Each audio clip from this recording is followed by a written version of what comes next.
Hi, this is Chris. Today, we're going to examine the role of local governments in the state of California.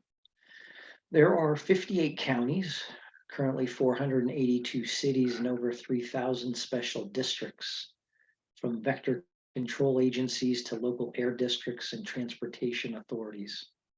And all of these different forms of local government play a critical role in making and implementing public policy here in the state of California. Although the 58 counties are specified as political subdivisions of the state according to the California Constitution, they play a critical role because they run so much of government that affects individuals and our society on a daily basis. For example, they provide health and human services, law enforcement, they conduct the elections.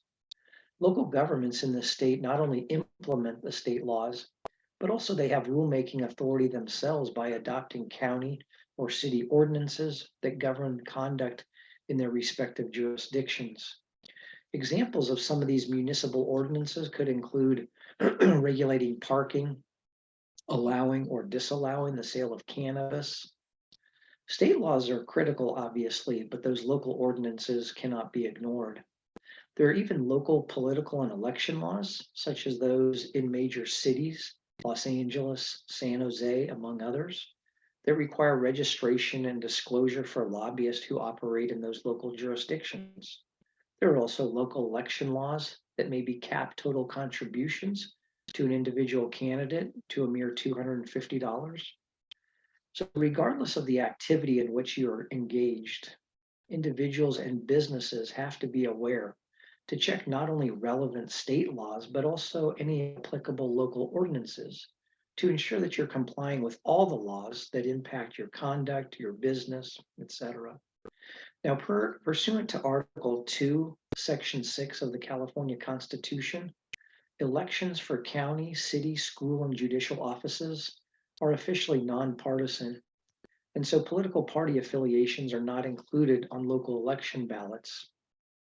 I wanted to briefly review or provide an overview of the structure of local governments in the state of California. Let's start with the counties as the largest in terms of geographic size. The 58 counties cover the entire state, of course.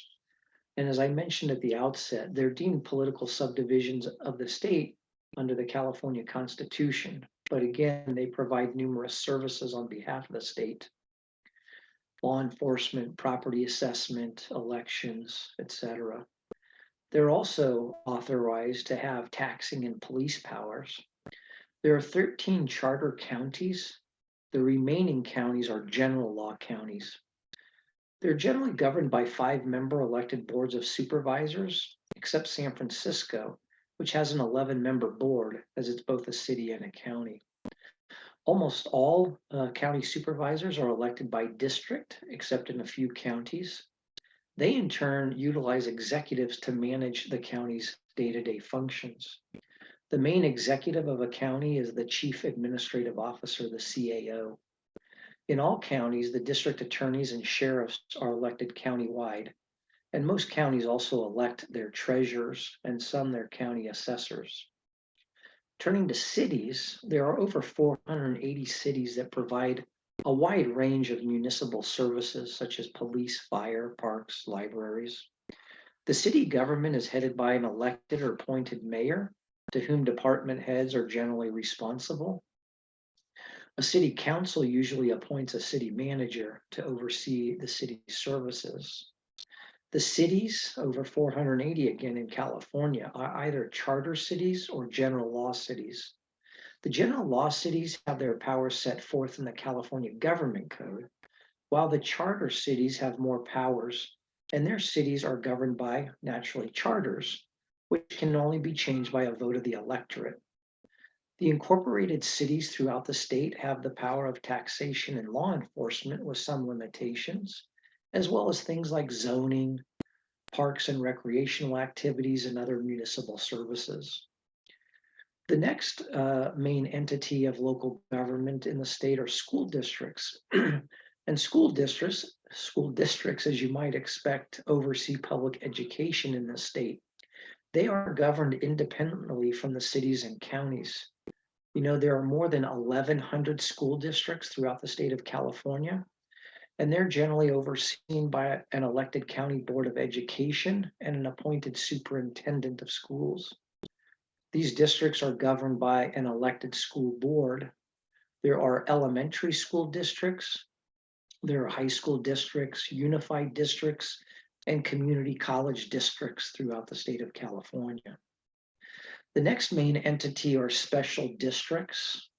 So these special districts in California are defined as any agency of the state for the local performance of governmental or proprietary functions within their limited boundaries.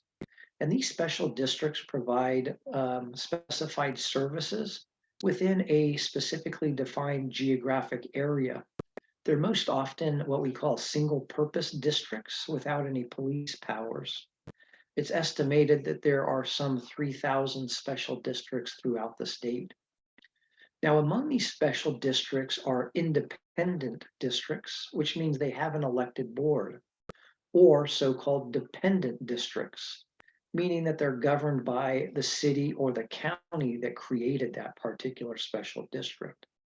Others still are regional boards whose members are appointed by city and county governments, and those that are assessment districts, which have voting based upon the assessed value of the properties within the specified assessment district. In addition, these special districts are determined to be enterprise or non-enterprise. Enterprise special districts means that they operate as a business and basically they're funded by user fees, such that those that provide the water, power, waste, or transportation services would fall under this enterprise designation. And then non-enterprise naturally are those that do not receive such funding. The most common special districts in the state of California are utility districts and transportation agencies, but many other special districts exist in the state of California. So those are the four major types of local governments in the state of California: counties, cities, school districts, and special districts.